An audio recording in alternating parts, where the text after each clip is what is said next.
धागे का परिचय। सिलाई की प्रक्रिया में सुई और धागा सबसे मूलभूत और जरूरी उपकरण है। ये दोनों मिलकर किसी भी वस्त्र को आकार देने, जोड़ने और सजाने का काम करते हैं। कपड़े के प्रकार और मोटाई के आधार पर सुइयों और धागों का चयन किया जाता है ताकि सिलाई मजबूत हो और आकर्षक लगे। इस वीडियो में हम सुई और धागे के प्रकार, उनके उपयोग को समझेंगे। सुई धातु की एक पतली छड़ होती है जिसका एक सिरा नुकीला होता है जो कपड़े में आसानी से घुस जाता है और दूसरे सिरे पर एक छोटा छेद होता है जिसमें धागा डाला जाता है। सुई को पकड़ने वाला हिस्सा शैंक कहलाता है। सुइयां मुख्य रूप से दो प्रकार की होती हैं, हाथ की सुई और मशीन की सुई। हाथ की सुई कपड़ों की सिलाई के लिए हाथ की सुइयों का विशेष महत्व होता है। ये सुइयां बाजार में विभिन्न प्रकार और आकार में उपलब्ध होती हैं। नुकीली सुई, इस प्रकार की सुइयां मध्यम लंबाई वाली और गोल छिद्र वाली होती हैं। ये मुख्य रूप से 1 से 10 नंबर के आकार में मिलती हैं। मोटे कपड़ों की सिलाई के लिए 16 से 18 नंबर की सुइयों का प्रयोग किया जाता है जिन्हें कारपेट सुइयां कहा जाता है। सजावटी कार्य में 10 या 11 नंबर की सुइयों का प्रयोग किया जाता है। कढ़ाई की सुई, यह पैनी नोक वाली सुई होती है जो आमतौर पर 1 से 10 नंबर के आकार में मिलती है। इस सुई में छिद्र थोड़ा ऊपर की ओर और लंबा होता है। इसका उपयोग सूती और रेशम के धागों से कढ़ाई के डिजाइन तैयार करने के लिए किया जाता है। मशीन की सुई, जिस प्रकार बाजार में हाथ से प्रयोग की जाने वाली विभिन्न प्रकार की सुइयां उपलब्ध हैं, उसी प्रकार सिलाई मशीन की भी सुइयां आती हैं। यूनिवर्सल सुई, यह सबसे आम सुई है और अधिकतर सिलाई मशीनों में स्टार्टर सेट के साथ आती है। इसका सिरा थोड़ा गोल होता है और यह सूती, रेशम और बुने हुए कपड़ों पर चलती है।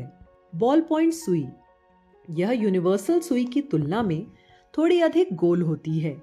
यह कपड़े के रेशों के बीच से गुजरती है और रिब, सूती बुनाई और ऊन जैसे खिंचाव वाले कपड़ों के लिए आदर्श होती है। माइक्रोटेक सुई, इस सुई से महीन सिलाई की जाती है। इसकी नोक नुकीली और पतली होती है।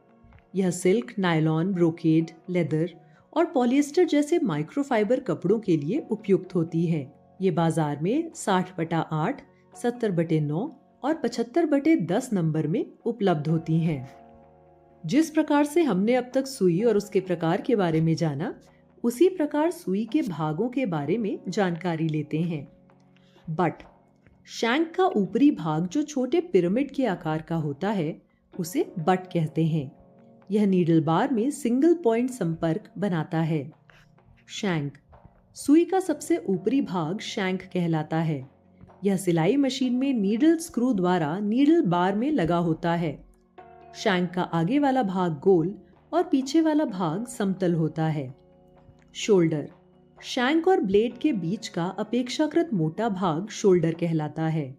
इसके नीचे का भाग पतला होता है। शाफ्ट और ब्लेड, शैंक के नीचे का पतला हिस्सा शाफ्ट या ब्लेड कहलाता है। ग्रूव, यह शाफ्ट के नीचे का पतला हिस्सा है जो सिलाई के दौरान धागे को नियंत्रित करता है। इसकी लंबाई और आकार में परिवर्तन हो सकता है।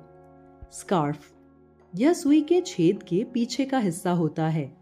यह बॉबिन हुक को नीडल प्लेट के नीचे से धागा पकड़ने में सहायता करता है। आई, यह सुई के सबसे नीचे का छिद्र होता है जिससे धागा गुजरता है। पॉइंट, यह सुई का सबसे निचला भाग होता है जो कपड़ों में सरलता से छेद करता है। इसकी लंबाई और बनावट सुई के प्रकार पर निर्भर करती है। सिलाई में सुई के साथ धागे का भी विशेष महत्व होता है। सिलाई का धागा, सूती धागा यह कपास से प्राप्त किया जाता है और सामान्य सिलाई के उपयोग में आता है। नायलॉन का धागा, यह रासायनिक क्रियाओं से निर्मित होता है। यह मजबूत और टिकाऊ होता है लेकिन इसका रंग पक्का नहीं होता। रेशम का धागा, यह रेशम के कीड़ों से प्राप्त होता है। यह मुलायम, लचीला और मजबूत होता है। इसका प्रयोग अधिकतर कढ़ाई में किया जाता है। ऊनी धागा, यह भेड़ से प्राप्त किया जाता है। इसका प्रयोग सर्दियों के कपड़ों में किया जाता है। रेयॉन धागा, यह आधुनिक समय में व्यापक रूप से प्रयोग किया जा रहा है। सारांश। इस वीडियो में हमने सुई और धागे के बारे में विस्तृत जानकारी प्राप्त की।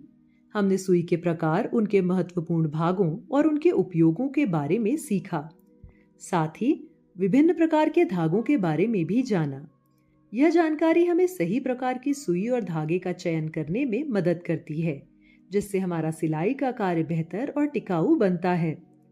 अब आपके लिए एक सवाल। नीचे दिए गए सवाल पर समूह में चर्चा करें और अपने विचार साझा करें।